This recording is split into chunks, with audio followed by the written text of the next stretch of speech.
An experience before going to Walt Disney World, 1996. Posted by user/MesaVerde87. Kindly visit his YouTube channel, link in the description below. It was November 1996, and I was 9 years old. I grew up in Woburn, Massachusetts, in a house where my grandmother lived with us in her own in-law apartment in the basement. My parents and brother had already begun their long journey of driving to Florida. I had stayed behind with my grandmother because we were going to be flying down the next day with my aunt, uncle, and cousins. Instead of sleeping in my own bedroom that night, I slept downstairs in my grandmother's bedroom. I remember stirring and waking up at around 4 a.m. I sat up in the bed and looked around the room. There was a figure standing near the door that led to the garage.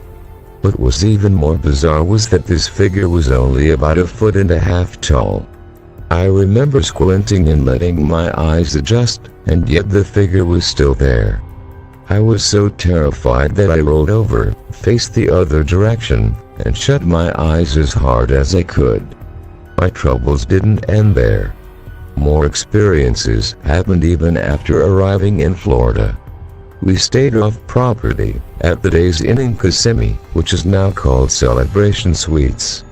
All of the events that we experienced in Florida happened on our very first night at the hotel. Throughout the night, our hotel room received a number of unnerving phone calls. My mother was the one who answered them all. I remember one of the phone calls was a guy who was telling her that he had seen her at the party last night. In another phone call, a completely different voice was convinced that my mother was in fact their mother. They pleaded with her until she simply hung up. I remember my family and I being completely disturbed by these phone calls, especially my mother. It was especially unnerving because it was clear to everyone that these weren't prank calls. Each of them had been a different person. There was no laughing or snickering in the background, and the conversations themselves weren't based in humor whatsoever. The final thing that happened that night was definitely the worst out of everything. We all were woken up by the sounds of laughing kids running by our room, over and over again.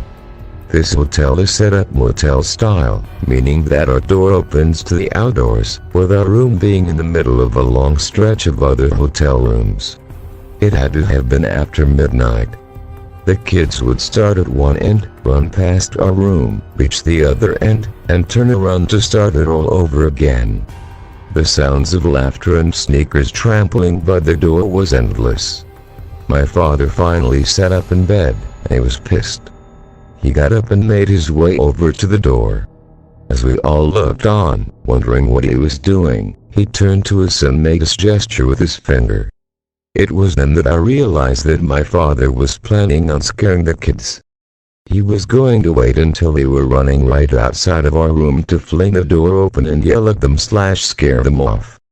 He waited, and when the running and laughter was just outside our room, he flung the door wide open and yelled to no one. There was not a soul outside. No running, no laughter, just the sounds of traffic and insects.